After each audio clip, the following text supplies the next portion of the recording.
Assalamualaikum warahmatullahi wabarakatuh. Perkenalkan, nama saya Meli Dwi Handayani dengan NIM 201220054, Program Studi Pendidikan Agama Islam kelas 6B. Di sini saya akan menampilkan video interaktif yang berjudul Maslahah Mursalah untuk memenuhi mata kuliah Ushul Fiqih 2. Pengertian maslahah mursalah itu ada beberapa. Yang pertama dari Imam Al-Ghazali dalam kitab Al-Mustasfa, apa-apa maslahah yang tidak ada bukti baginya dari syarak dalam bentuk nas tertentu yang membatalkannya atau memperhatikannya. Nah, yang kedua yaitu dari Al-Syaukani dalam kitab Irsyad Al-Fuhul, maslahah yang tidak diketahui apakah syar'i menolaknya atau memperhitungkannya. Yang ketiga yaitu dari Al-Kasani Badai Al-Sani fi Tartib Al-Syari dari Al-Kutub Al-Ilmiyah, kemaslahatan yang tidak memiliki dalil secara langsung karena selaras dengan maqasid syariah atau tujuan syariat. Nah, yang terakhir yaitu dari Amir Syarifuddin dalam buku Garis-Garis Besar Ushul Fiqih, yaitu kemaslahatan yang searah dengan tujuan syar'i al-islami atau Allah Subhanahu wa Ta'ala, namun tidak ada petunjuk khusus yang mengakuinya atau menolaknya. Dari keempat pengertian tersebut, maslahah mursalah dapat diartikan sebagai kemaslahatan yang tidak memiliki dalil secara langsung tetapi tetap diakui dalam hukum Islam karena selaras dengan maqasid asy-syariah atau tujuan syariat. Maslahah mursalah digunakan untuk memenuhi kebutuhan umat yang tidak ditemukan hukum eksplisitnya dalam teks suci.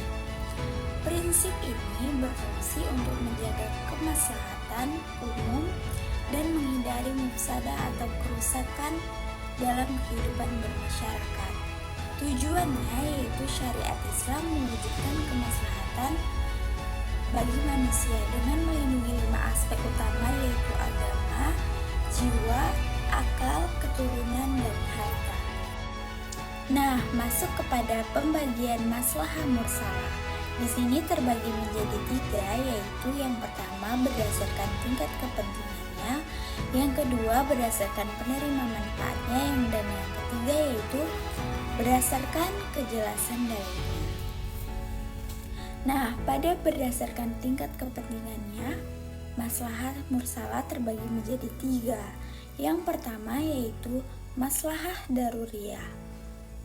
Maslahah daruriyah adalah kemaslahatan yang bersifat mendasar dan sangat penting bagi kehidupan manusia. Contohnya yaitu perlindungan terhadap agama, jiwa, keturunan, dan harta.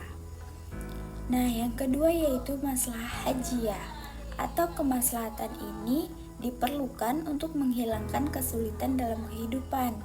Contohnya yaitu kemudahan dalam transaksi ekonomi, sistem perbankan syariah, dan berbagai keringanan ibadah seperti rukhsah bagi musafir. Nah, yang ketiga yaitu maslahah tahsiniyah, yaitu kemaslahatan yang bersifat penyempurnaan dan bertujuan meningkatkan kualitas kehidupan manusia.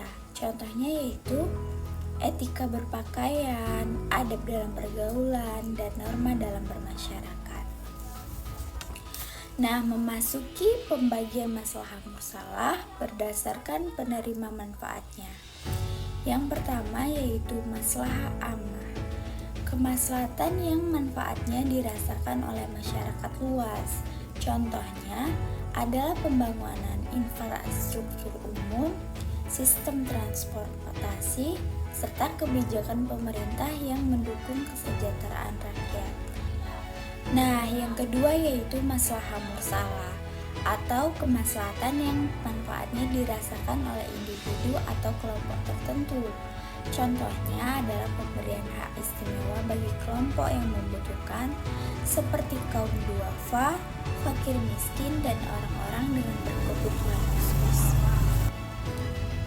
Nah, memasuki yang ketiga yaitu pembagian maslahah mursalah berdasarkan kejelasan dalilnya. Yang pertama yaitu ada maslahah mu'tarabah, yaitu kemaslahatan yang secara eksplisit didukung oleh dalil dari Al-Quran atau hadis. Contohnya yaitu larangan riba yang bertujuan melindungi keadilan dalam transaksi ekonomi. Yang kedua yaitu maslahah mulghah atau kemaslahatan yang ditolak oleh dalil syar'i karena bertentangan dengan prinsip Islam. Contohnya adalah praktik korupsi yang dianggap menguntungkan bagi sebagian orang tetapi merusak sistem hukum Islam. Nah, yang ketiga yaitu maslahah mursalah atau kemaslahatan yang tidak secara eksplisit didukung atau ditolak oleh dalil syar'i, tetapi tetap diterima selama sesuai dengan maqasid asy-syariah atau tujuan syariat. Contohnya adalah penggunaan membaca Al-Quran, aplikasi untuk menghitung waktu sholat, atau platform online untuk pembelajaran agama. Selanjutnya memasuki pada kualifikasi maslahah mursalah atau syarat yang harus dipertimbangkan dalam penggunaannya, melibatkan sejumlah prinsip yang memastikan bahwa konsep ini diterapkan dengan kebijaksanaan dan kehati-hatian sesuai dengan nilai-nilai Islam. Itu terbagi atas 7. Yang pertama yaitu kesesuaian dengan nilai-nilai Islam. Artinya, maslahah mursalah harus selaras dengan nilai-nilai dan prinsip-prinsip dasar dalam agama Islam. Keputusan atau kebijakan yang diambil tidak boleh bertentangan dengan ajaran Islam. Yang kedua yaitu keadilan dan keseimbangan. Penggunaan maslahah mursalah harus mencerminkan prinsip keadilan dan keseimbangan. Keuntungan atau kemaslahatan yang diperoleh tidak boleh merugikan pihak lain atau merusak keseimbangan dalam masyarakat. Yang ketiga yaitu kemaslahatan yang jelas. Maslahah mursalah sebaiknya didasarkan pada manfaat yang jelas dan dapat diukur. Keputusan yang diambil harus memberikan kemaslahatan yang konkret dan dapat diamati dalam masyarakat. Yang keempat, diperlukan dalam konteks spesifik, yaitu penggunaan atau konteks tertentu yang memerlukan penyesuaian atau kebijakan khusus, tidak seharusnya digunakan dengan sewenang-wenang. Yang kelima yaitu ketersediaan teks hukum yang tegas. Penggunaan maslahah mursalah seharusnya muncul ketika tidak ada teks hukum yang tegas atau spesifik yang mengatasi situasi tertentu. Maslahah mursalah seolah mengisi kekosongan hukum dalam situasi yang kompleks atau tidak diatur secara langsung oleh nas. Yang keenam yaitu konsultasi dan kesepakatan ulama.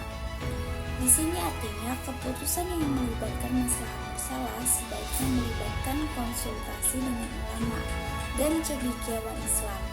Kesepakatan ulama atau ijma kesepakatan dapat memberikan legitimasi atau kehati-hatian dalam penerapannya. Dan yang terakhir yaitu tidak bertentangan dengan qiyas atau ijma. Maslahah mursalah sebaiknya tidak bertentangan dengan hasil qiyas atau analogi dan ijma atau kesepakatan ulama yang telah diterima dalam hukum Islam. Keputusan tersebut harus saling mendukung dan konsisten. Baik, itulah tadi pemaparan video interaktif dari saya. Kurang dan lebih saya mohon maaf. Saya akhiri, wassalamualaikum warahmatullahi wabarakatuh.